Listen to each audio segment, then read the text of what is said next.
ቀላል ነገሮች የምናስበውን ያህል ቀላል አይደሉም። ከባድ ነገሮች ደግሞ የምናስበውን ያህል ከባድ አይደሉም። ነገሮች ሁሉ የሚከብዱትም የሚቀሉትም በሀሳባችን ነውና ነገሮችን በመጀመሪያ ስንጀምር ከቀለል አድርገን እናስባቸው። ቴዲ አፍሮ አርቲስት ቴዲ አፍሮ ምን ይላል መሰላችሁ? እኔ በህይወቴ የማደርጋቸውን ከባድ ነገሮች እንኳን ቢሆኑ ከባድነታቸውን አላስብም፣ ቀላል ናቸው ብዬ ነው የምጀምረው።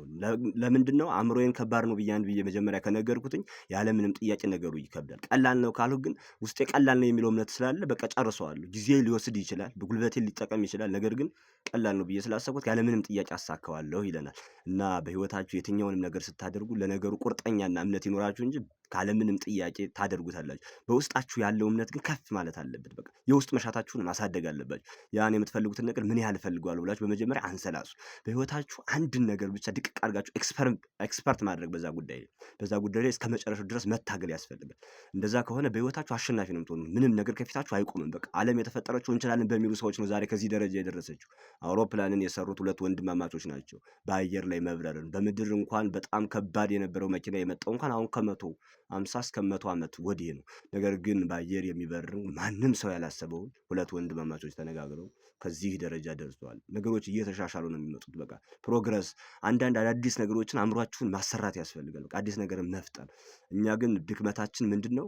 ሰው እንኳን ያደረገውን ነገር እኔ እኮ በቃ በዚህ ምክንያት እንደዚህ ስለሆንኩኝ፣ እኔ እኮ በልጅነቴ በደንብ ስላልተማርኩኝ፣ እኔ እኮ በቃ በገንዘብ ስለሌለኝ፣ እኔ እኮ በቃ ሁኔታዎችን ለዚህ ሰው መሆን አይደለሁም እያልን ራሳችንን እናዳክማለን። ነገር ግን ሰዎች ከምንም ተነስተው ባዶ እጃቸውን እንኳን ትልቅ ደረጃ ሲደርሱ ደግሞ እናያለን። ካለምንም ነገር ሰው እንኳን ያልሰራውን ነገር ፈጥረው አዳዲስ ነገሮችን እያስጠቀሙ ነው። በቃ እኛ አእምሯችንን ካሰራነው እንኳን ሰው የደረሰበት መድረስ ቀርቶ እኛም አዲስ ነገርን ፈጥረን ለውጤት ማብቃት እንችላለን። እና በህይወታችን ምንም ነገር ከባድ አይደለም፣ ምንም ነገር ቀላል አይደለም።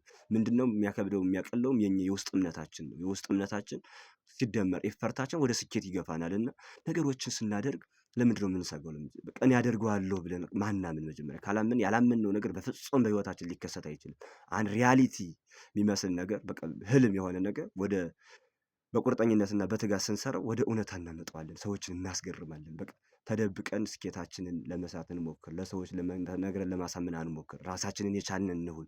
በቃ የሚመክረን ነገር ካለ ጎግል ላይ ሰርች ብለን እንፈልግ። ነገር ግን በዙሪያችን ያሉ ሰዎች የራሳቸውን ድክመት ከኛ ላይ ሊጭኑ ይፈልጋሉ። ምንድነው እነሱ ከክፋት ላይሆን ይችላል፣ ለእኛ አስበውልን ሊሆን ይችላል። ኧረ አንተ ይሄ ነገር እኮ አይሆንም፣ እንዴት ነው አንተ እንዴት አስበህ ነው እያሉ ሊጎትቱን ይችላሉ። ነገር ግን ሁኔታዎችን በቃ እኔ አደርገዋለሁ ብላችሁ ውስጣችሁ ያመነበትን ነገር በዛ ጉዳይ ላይ እስከመጨረሻው ድረስ ታገሉ። በቃ ካለምንም ጥያቄ ይሳካል። ኮንሲቭ ቢሊቭ አቺቭ የሚባል ነገር አለ። ኮንሲቭ መጀመሪያ ታስባለህ፣ ከዛ ታምናለህ፣ ከዛ ታደርገዋለህ ነው። በቃ መጀመሪያ በደንብ በጥልቀት ማሰብ፣ በጥልቀት ቆም ብሎ ማሰብ። እኔ ይህን ነገር አደርገዋለሁ ወይ ብላችሁ ካሰባችሁ በኋላ ከዛ ደግሞ ያን ነገር አደርገዋለሁ ብሎ ማመን፣ ከዛ ወደ ስራውና ወደ መድረስ በቃ ከዛ እንደርሳለን። እና በህይወታችን የትኛውንም ነገር እናደርገዋለን ብለን ከማመን እንጀምር። ከዛ ፎከስ ኤራችንን ከዛ ላይ እናድርገው። ከዛ መክፈል ያለብን መስዋዕትነትን እንክፈል እንጂ ህልማችን የሰው ልጅ አቅሙ አንሊሚትድ ነው። በቃ ያልተገደበ አቅም አለው። እና ያን ነገር ለማሳካት በቃ የትኛውንም ነገር በቃ ምንድነው ድሪምስ ኢዝ ኒድስ ቱ ኮሚኒቲ ታይም ኤንድ ኤፈርት። ምነው ህልማችን ምን ይፈልጋል? ጊዜን ይፈልጋል፣ ቁርጠኝነታችንን ይፈልጋል እና ደግሞ ጥረታችንን ይፈልጋል። በቃ ለዛ ነገር ጥረት ካደረግን፣ ትኩረት ከሰጠነው፣ ቁርጠኝነት ከሆንን፣ ሴክሪፋይ ካደረግን አንድ ነገር ለማሳካት ስንፈልግ ደግሞ የምንተዋቸው ነገሮች ብዙ ነገሮች አሉ። ከዛም ከዚህ ምናምን በቃ እንዲና እንዲህ ስንል የነበርነው ራሳችንን አይናችንን ተክለን ወደዛ እንጓዛለን። እና ምንድነው ፎከስድ ኤሪያችን መሆን አለበት። ቼንጅ ኦፍ ፎከስድ ኤሪያ። አሁን ያንተ ትኩረት ምንድነው? ሰዎች ምን ይሉኛል ነው። እኔ ይሄን ነገር አልችልም ነው። እንዴት ይሆንልኛል? ኧረ በቃ አይሆንም እኮ እኔ እኮ ደካማ ነኝ ነው። ምን አሳክቼስ አውቃለሁ ነው በቃ። ነገር ግን ከዛሬ ጀምሮ አንተ በህይወት የትኛውንም ነገር ማድረግ የምችል ተአምረኛ ሰው ነኝ ብለህ እመን። እኔ ራሴ እችላለሁ፣ በቃ የትኛውንም ነገር አደርሳለሁ። እንኳን ሰው ከደረሱበት ቀርቶ የራሴን ምስል ፈጥሬ በራሴ ዓለም ላይ እጓዛለሁ ብለህ ወስን።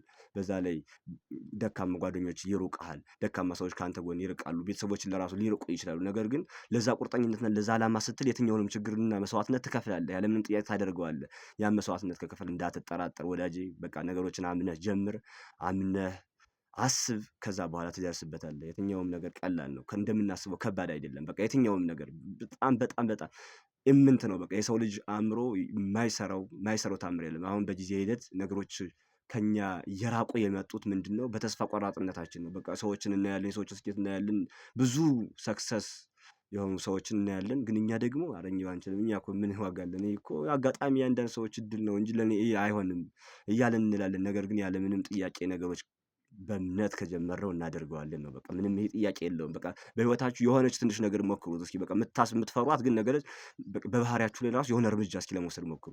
እኔ በቃ ይሄን ነገር በቃ እኔ እኮ ለዚህ ተጠቂ ነኝ፣ ለዚህ ደካማ ነኝ እያለን ለሰይጣን እድል እንሰጠዋለን፣ ለድክመታችን እድል እንሰጠዋለን። ከኮምፎርት ዞን መውጣት አንፈልግም። ኮምፎርት ዞን ኢዝ ዘ ኢኒሚ ኦፍ ዮር ላይፍ።